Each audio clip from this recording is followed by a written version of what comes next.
Alright, first off, I want to give all praises, honor, and glory unto Yahweh, Basham Yahawashi, Basham Makakwadash. Double honors to the apostles and elders of Great Millstone who rule well. Shalom to the brothers in the highways and byways, pushing this word in all sincerity and truth.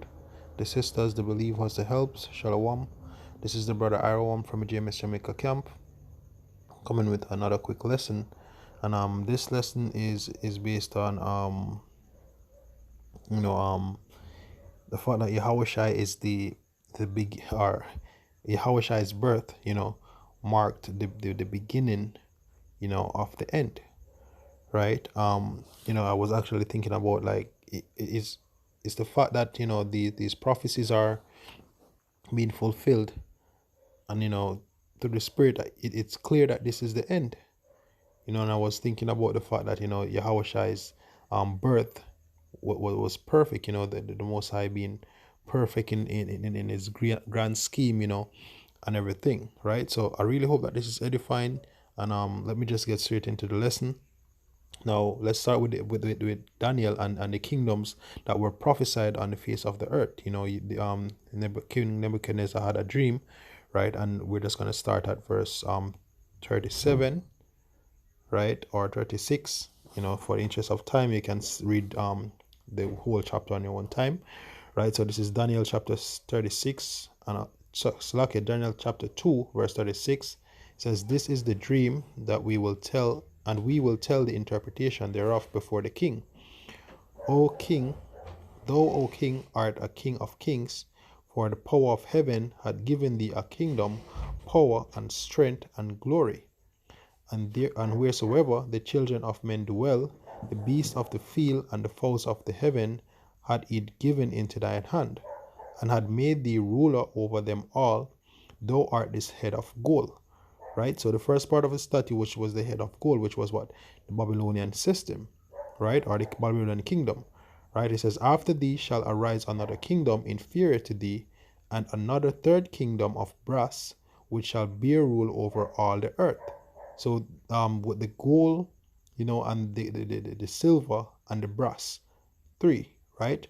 Verse 40 says, "And the fourth kingdom should be strong as iron, for much as iron breaketh in pieces, Lakia, and subdueth all things, and as iron that breaketh all these, shall it break in pieces and bruise." Right? And that's the thing, if you are familiar with the scriptures, you know that this is the Roman Empire.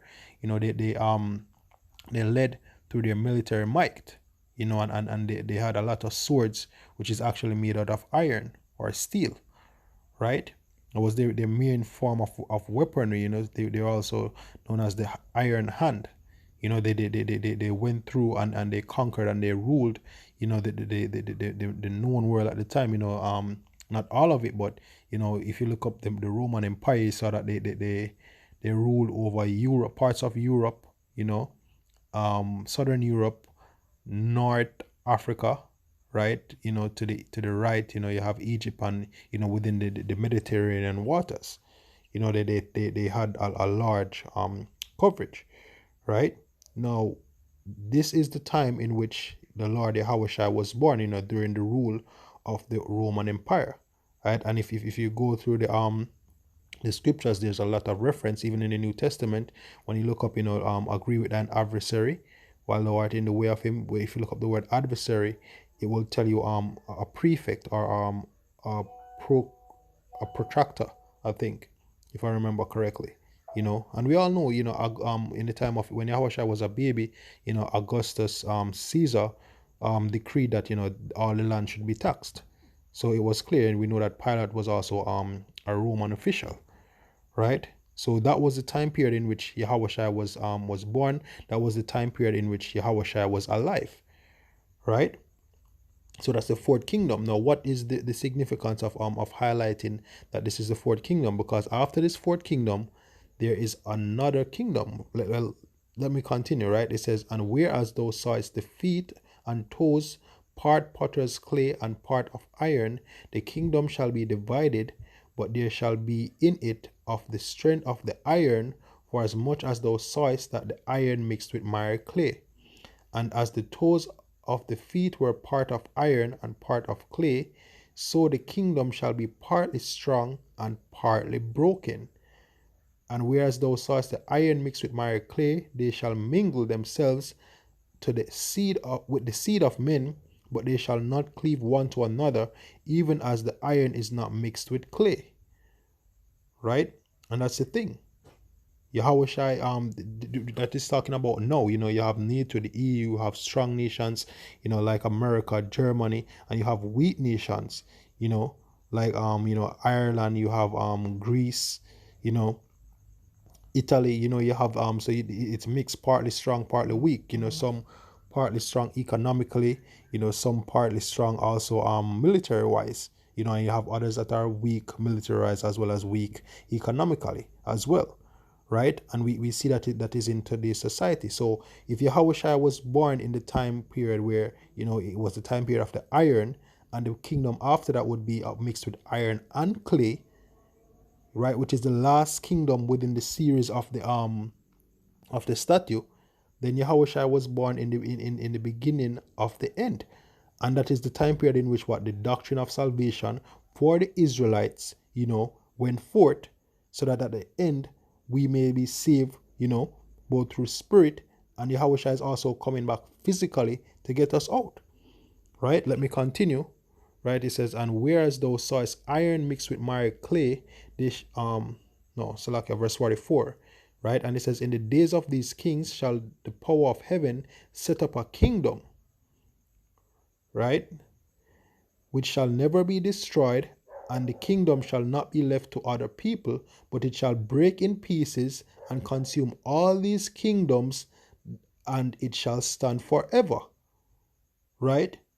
So the ironist, we know that the Roman Empire, has gone, and you have the new Roman Empire, which is today, which is this empire mixed with iron and miry clay, which is mainly America. But I would say, the whole entire rulership is basically NATO and the EU, right?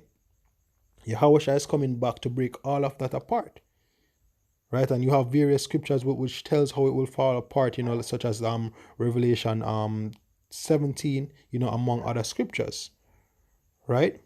Verse 45 says, for as much as thou sawest that the stone was cut out of the mountain without hands, and that it brake in pieces the iron, the brass, the clay, the silver, and the gold, the great power had made known to the king what shall come to pass hereafter, and the dream is certain, and the interpretation thereof is sure. And as you have scriptures that says what the saints shall take the kingdom, and that we will basically rule. Israel will actually come and rule, right? But Yahushua, the birth of Yahushua was the beginning of all of that, right? So let me go ahead and get a precept from the Apocrypha, right, which is this is 2nd Ezra 7 verse 28. It says, for my son Yahawashi, which will be revealed with those that be with him, and they that remain shall rejoice within 400 years. Right? And after these years shall my son the anointed die, and all men that have life. Right? So there would be a time when the Messiah would have would come, and that he will die, and even the apostles will also die. Right? It says, and the world shall be turned into the old silence 7 days, like as in the former judgments, and so that no man shall remain. And after 7 days the world that yet awaketh not shall be raised up, and that shall die, that is corrupt.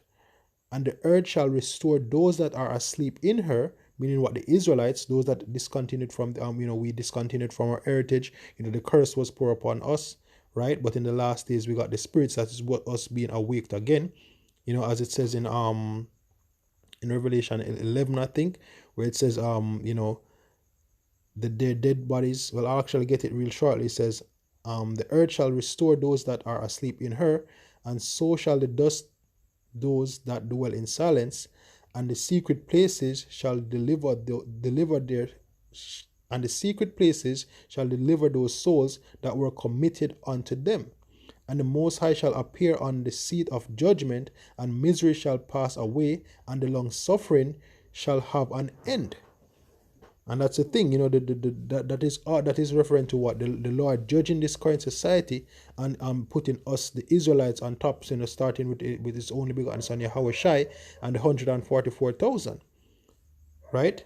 The elect, all those that are delivered, plus the third, of course, right? And the unbelievers, the two-third will come back in the kingdom. But we being delivered from this current setup, that is what we're waiting on. And Yahawashi died, the great falling away happened, and then now we're being woken up, and now the judgment will come, right?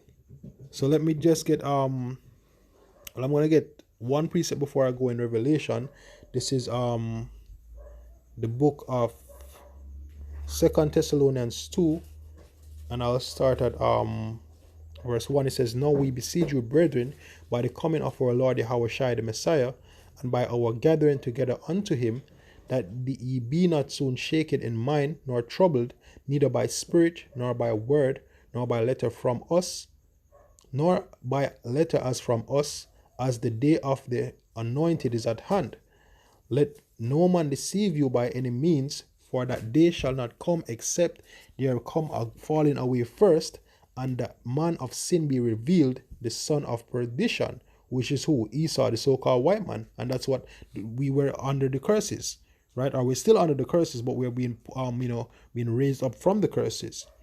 "And whoso opposeth and exalteth himself above all that is called God, or that is worship, as so that he as God sitteth in the temple of God, showing himself that he is God." And that is what Esau, the so-called white man, is doing now, as he tried to bring forth his new world order.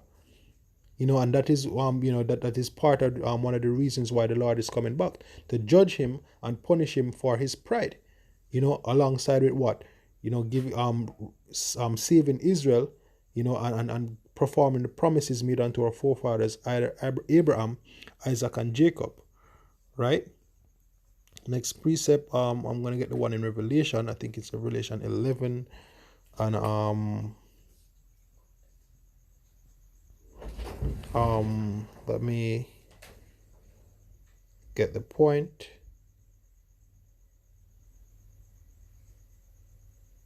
I think I passed it. Right. This is Revelation 11 and verse 11. It says, "After 3 days and a half, the spirit of life from God entered into them." Well, let me start at verse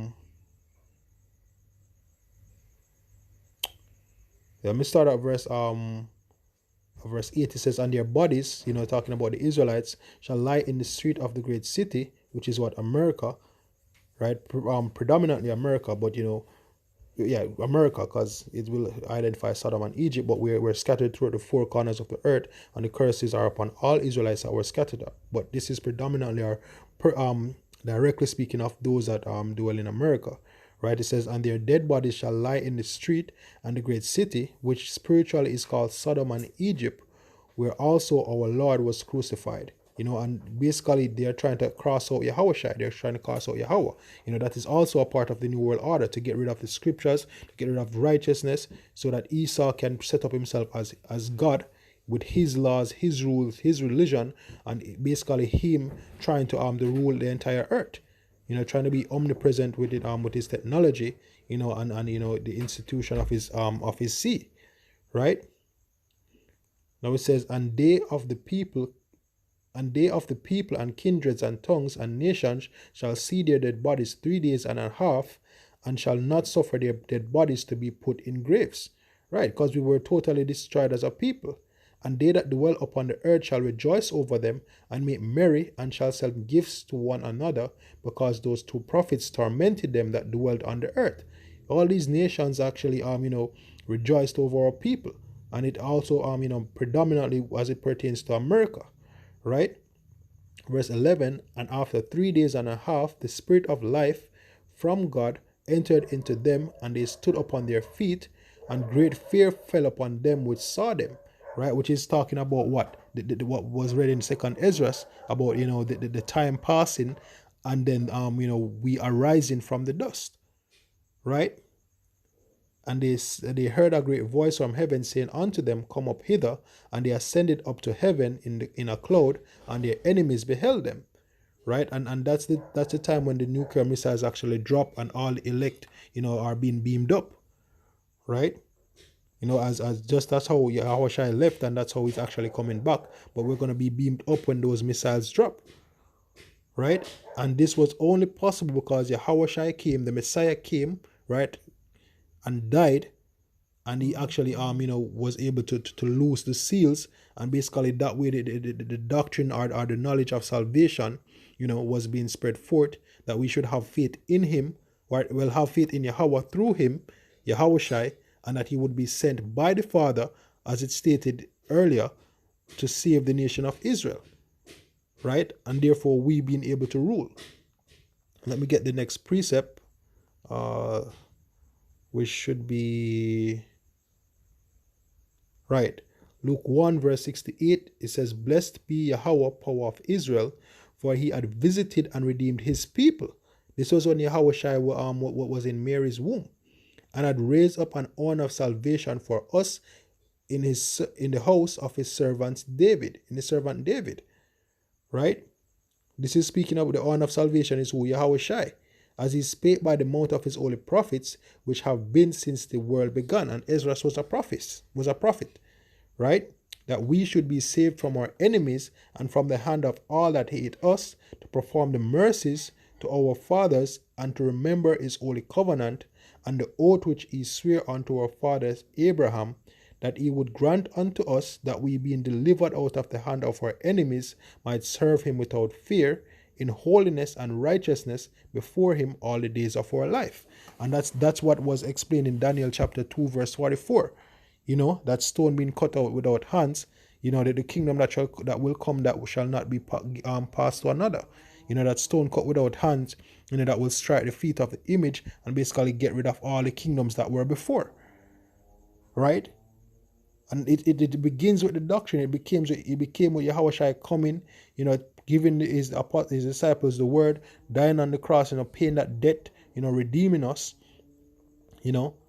Then as the prophet said, the time passed, the deep sleep, the falling away came, then him returning, then the servants basically raising up, right, out of the dust, out of the confusion, the curses being lifted, starting the knowledge, Abba Bivens, the spirit of Elijah before the great and coming, great and dreadful day of the Lord, the word starting to be preached, the prophecies and the signs of the end being manifested, and him returning to claim the kingdom, right?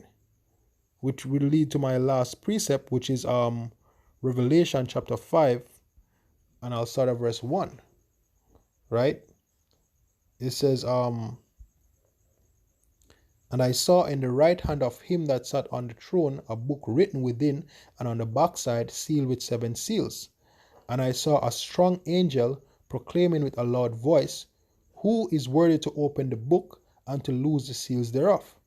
And no man in heaven nor in earth, neither under the earth, was able to open the book, neither to look thereon. And I wept much, because no man was found worthy to open and to read the book, neither to look thereon. And one of the elders said unto me, Weep not. Behold, the Lion of the tribe of Judah, the root of David, had prevailed to open the book and to loose the 7 seals thereof. Who is that talking about? Yahawashi, as we just read in Luke 1:68 on down, where it says, He shall raise up a horn of salvation for us in the house of his servant David, referring to Yahawashi. Right? The time period is so beautiful, yo. He is actually, when his birth marked the beginning of the end. And it's funny how Herod the Great, who was an Edomite, tried to kill the Messiah, because that would be the end of in the future. He's the one that's actually coming to put an end to the Edomite rule, right? Which also links back to the prophecy about Esau is the end of the world, and Jacob is the beginning of it that followed, because Yahawashi is the one that is ushering that new kingdom to come, right? Verse 6, it says, And I beheld Salakia, and lo, in the midst of the throne and of the 4 beasts, and in the midst of the elders stood a lamb as it had been slain, represent what? As it said in second Ezra, I will send my anointed, or I'll send the Messiah that he will die, right? And it stood a lamb as it had been slain, having 7 horns and 7 eyes, which are the 7 spirits sent forth into all the earth. And he came and took the book out of the right hand of him that sat upon the throne. And when he had taken the book, the 4 beasts and 24 elders fell before the Lamb, having every one of them harps and golden vials of odors, which are the prayer of the saints. And this is why it's important to pray. Pray to Yahawashi to deliver us in haste. Right? As the prophet and King David would say, how long, O Lord? How long will those suffer the wicked to prevail? Roughly paraphrasing. Verse 9, it says, and they sung a new song, saying, thou art worthy to take the book and to open the seals thereof, for thou wast slain and had redeemed us to the Most High by thy blood out of every kindred and tongue and people and nation. And that's the thing, as I stated earlier, the nation of Israel, as a part of the curses, was scattered throughout all 4 corners of the earth among every people, kindred, tongue, and nation. Right? And Yahawashi is the actually came to redeem us. Right? He paid that price. Right? And has made us unto our power kings and priests, and we shall reign on the earth. Which goes back to what?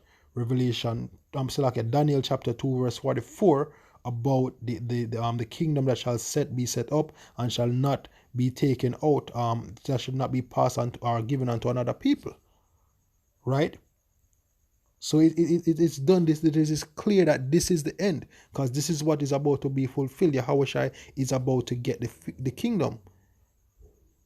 As a matter of fact, let me just end off with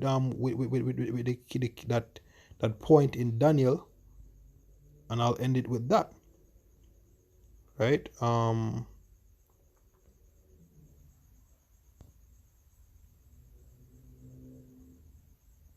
Let me actually find that real quickly. Slakia, give me a quick second. I'll find it real quickly.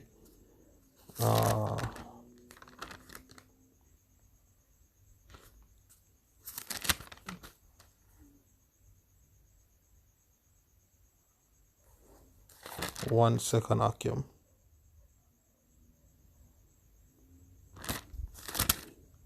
All right, I think I'll read it actually from my Bible.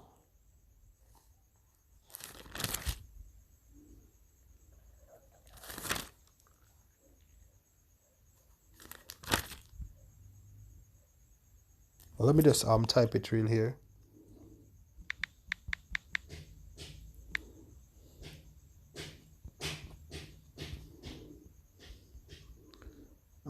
Daniel 7.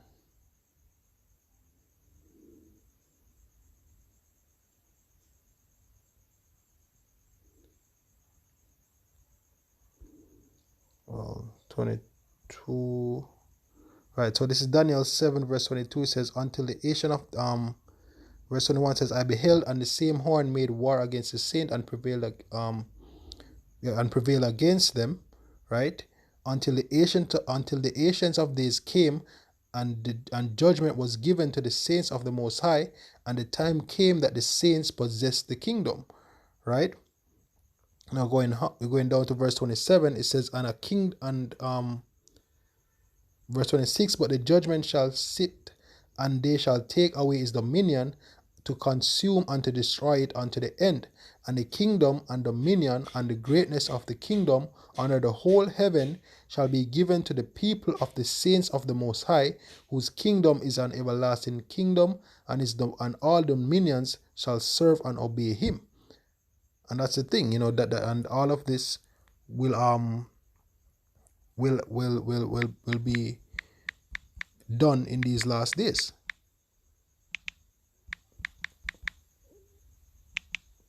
Let me check one thing real quickly.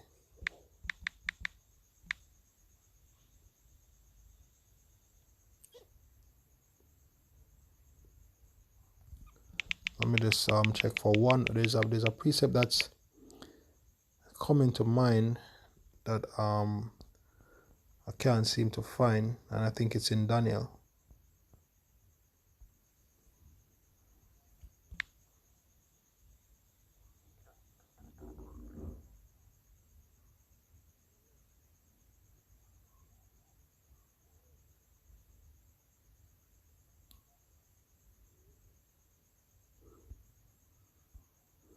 Let me check. Right, so this is Daniel 7 verse 13. I saw in the night visions, and behold, one like the Son of Man came with the clouds of heaven, and the Son of Man is Yahawashi, that's one of his titles, and came to the ancients of days, and they brought him near before him, and there was given him dominion and glory and a kingdom, that all people, nations, languages should serve him. His dominion is an everlasting dominion which shall not pass away, and his kingdom that which shall not be destroyed. Right? And that's the thing. That's all that's why I say the birth of Yahawashi, it showed the beginning of the end, right? Because we got the spirit to break down these strongholds, and it was all prophesied about, him coming, dying, the knowledge being we being the great falling away happening, then we get receiving life again, then Yahawashi coming to take us out, and then we actually rule. As it says, we will be kings and priests upon the face of the earth. We will be ruling through the spirit and power of Yahweh, Ba'ashem Yahawashi. Right? So, hey, with that, I hope this was edifying. I hope that, with these precepts, you can definitely see that, hey, we're actually at the time of the end, and we just need to pray for that spirit to endure and overcome. So once more, all praises, honor, and glory unto Yahweh, Ba'ashem Yahawashi. Double honors to the apostles and elders of Great Millstone, who definitely rule well. Shalom to the brothers in the highways and byways pushing this word in all sincerity and truth. The sisters, the believers, the helps. Shalom.